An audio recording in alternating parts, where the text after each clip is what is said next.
Amongst all the thousands of United Nations peacekeeping forces flown into Cambodia, extensive preparations were made for the arrival of one contingent in particular, the Japanese. Their deployment had a most special significance.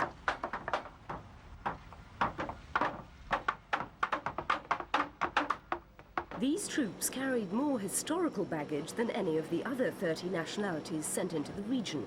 For the first time since the Second World War, Japanese soldiers were on foreign soil, albeit only a modest detachment of some 600 engineers. They could be army reservists on a weekend stint of duty back home, and every effort has been made to ensure they are just as comfortable.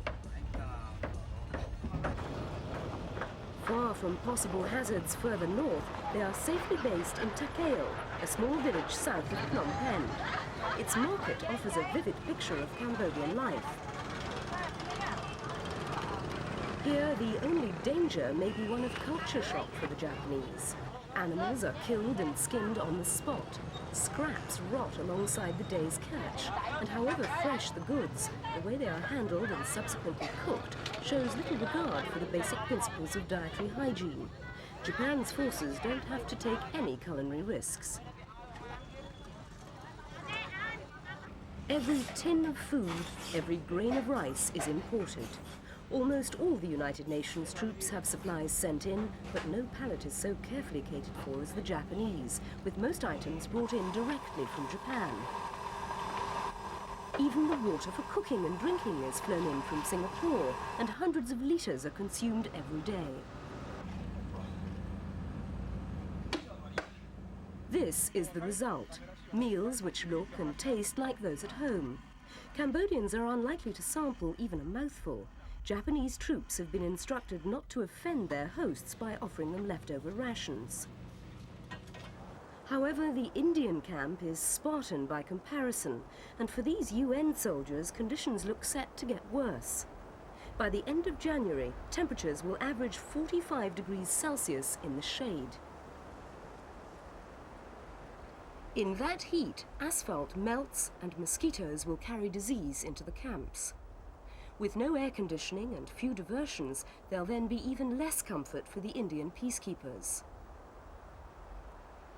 By contrast, in the Japanese camp, the military has sought to satisfy almost all the recreational needs of the men. There's a television room where they can watch Japanese broadcasts, video newsletters or taped movies. And with every aspect of their 6-month mission reported back home, they're on their best behavior, because viewers in Japan can keep a close eye on the soldiers' activities.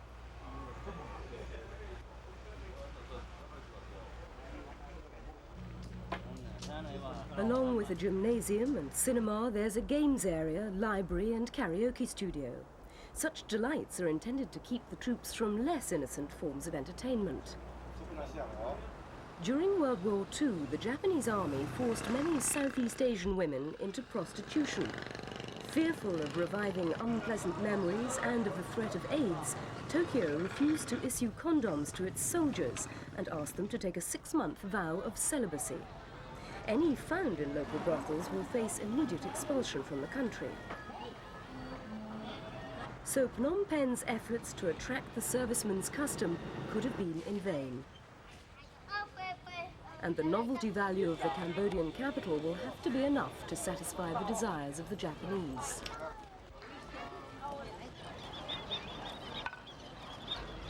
But in a country where the average monthly wage is the equivalent of just a few dollars, the streets do seem to provide endless contrasts and entertainment for these visitors from the wealthy First World.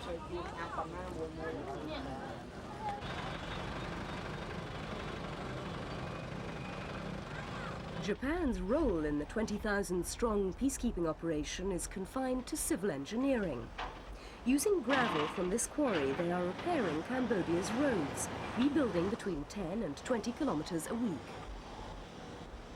Traditional methods of quarrying are less efficient. Japan's use of heavy equipment could soon exhaust the site, depriving the local community of an important resource. But aside from that possibility, the Japanese mission is being deemed a success. More than anything, its purpose is political, enabling Japan to emerge from its post-World War II diplomatic cocoon.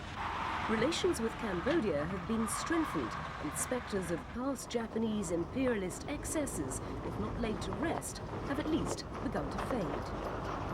But at scenes like this, a Japanese bathhouse deep in the Cambodian countryside, which have sometimes lent a surreal quality to their soldiers' first foreign tour of duty in almost 50 years. For this is a land where any water is scarce. This traditional ritual perhaps symbolizes the nation's desire to reflect a new, clean image, that of peacekeeper rather than warmonger.